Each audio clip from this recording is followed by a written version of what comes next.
Hi, I'm Martin and welcome to this BigClown introduction video.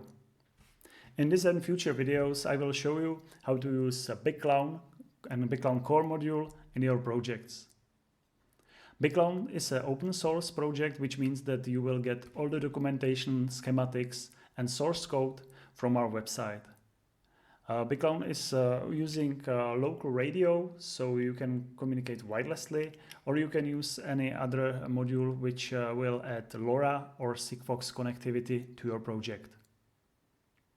BigClown is designed to be low power, so it will run for many years on your batteries.